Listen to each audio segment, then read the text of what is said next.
রাজশাহী বিশ্ববিদ্যালয়ে গত 5 দশকেরও বেশি সময় ধরে বাংলাদেশের সাধারণ শিক্ষার্থীদের উপর কিরকম নির্যাতন এবং সন্ত্রাস করেছে সেই ছাত্র শিবিরের নেতৃবৃন্দরা।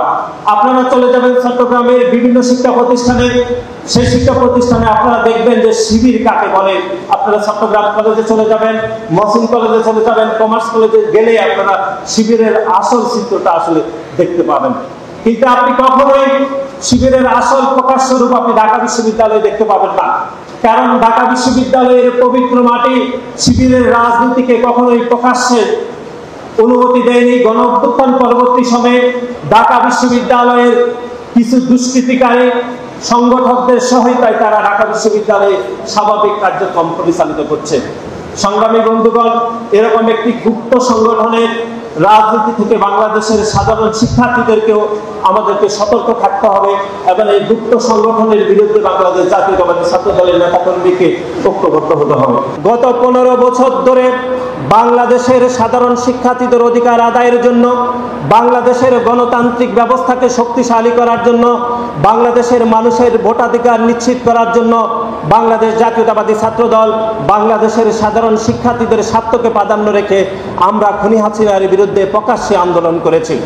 কিন্তু গুপ্ত সংগঠন যারা গত 15 বছর ধরে বাংলাদেশের একটি খুনি সংগঠন, যে সংগঠন ইতিমধ্যে সন্ত্রাস বিরোধী আইনে নিষিদ্ধ হয়েছে, সেই সন্ত্রাসীদের সাথে মিলে মিশে রাজনীতি করে 5 তারিখ পরবর্তী সময়ে তারা আত্মপ্রকাশ করলেও তারা বাংলাদেশে গুপ্ত রাজনীতি কায়েম করেছে। এবং বাংলাদেশের ছাত্র সংগঠনগুলোর মধ্যে যত ধরনের বিভেদ তৈরি করার দরকার, যত ধরনের মন মালিন্য তৈরি করার দরকার, তার সবটুকু দিয়ে তারা বাংলাদেশের সাধারণ শিক্ষার্থীদেরকে এবং সাধারণ শিক্ষার্থীদের সংগঠনগুলোকে তারা বিভ্রান্ত করছে। সেজন্য আজকে এখানে যারা উপস্থিত রয়েছেন বিভিন্ন ছাত্র সংগঠনের সভাপতি, সাধারণ সম্পাদক এবং বাংলাদেশ জাতীয়তাবাদী ছাত্র দলের প্রতিটি নেতাকর্মীকে আমরা এরকম সংগঠন থেকে সতর্ক থাকার আমরা উদাত্ত আহ্বান জানাচ্ছি। এর বাইরে আপনারা দেখেছেন যে গত 2 দিন আগে মাইলস্টোন কলেজে যে ভয়াবহ যে একটি দুর্ঘটনা ঘটেছে, বাংলাদেশ জাতীয়তাবাদী ছাত্র দল এই ঘটনা শোনার সাথে সাথে আপনারা গণমাধ্যমে দেখেছেন আমরা আমাদের একটি মেডিকেল টিম গঠন করে দিয়েছি এবং বাংলাদেশের প্রতিটি হসপিটালে বাংলাদেশ জাতীয়তাবাদী ছাত্র দলের নেতাকর্মীরা এবং আমাদের ছাত্র দলের যারা ডাক্তার হয়েছেন তাদের সমন্বয়ে আমরা প্রতিটি ইউনিট আমাদের কাজ করছে। এই দুর্ঘটনা ঘটার সাথে সাথে বাংলাদেশের একটি রাজনৈতিক দল জামাতে ইসলামের আমির তিনি গণমাধ্যমে বলেছেন, ওনার বক্তব্য অনুসারে যে উনি বলেছেন ওনার ধারণা 100-এরও বেশি মানুষ সেখানে মারা গিয়েছে। এই যে উনি বক্তব্য দিয়েছেন, আমরা তো আগে দেখেছি যে ছাত্র শিবিরের বিভিন্ন পর্যায়ের ভোট আইডি থেকে বিভিন্ন প্রোপাগান্ডা করে বাংলাদেশের মানুষকে বিভ্রান্ত করে, বাংলাদেশের সাধারণ মানুষকে বিভ্রান্ত করে।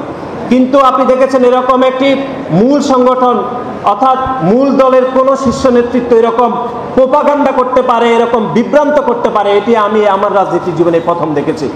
তিনি বললেন যে 100-এরও বেশি মানুষ মারা যেতে পারে ওনার ধারণা। এই যে উনি বলেছেন মানুষজন কিন্তু বিভ্রান্ত হয়েছে। বিভ্রান্ত হয়ে আপনি দেখেছেন তারপরের দিন মাইলস্টোন কলেজের শিক্ষার্থীরা তারা ধর্মঘট করেছে, তারা অবস্থান ধর্মঘট করে কয়েকজন উপদেষ্টাকে আটক করেছে এই অপরাধে যে তারা মনে করছে, তাদের ভাষায় বলেছে যে লাশের সংখ্যাকে যে গোপন করছে বাংলাদেশের সরকার, বিশেষ করে আমাদের সেনাবাহিনী। এই যে এই প্রোপাগান্ডাটা কে করলো? এই প্রোপাগান্ডার শুরুতে প্রোপাগান্ডা করেছে জামাতে ইসলামের আমির। এই যে প্রোপাগান্ডা করে কালকে সারাদিন সচিবালয়ে এবং মাইলস্টোন কলেজে যত মব তৈরি হয়েছে তার পূর্ণ দায়ভার জামাতে ইসলামের আমিরকে নিতে হবে বলে আমরা মনে করি।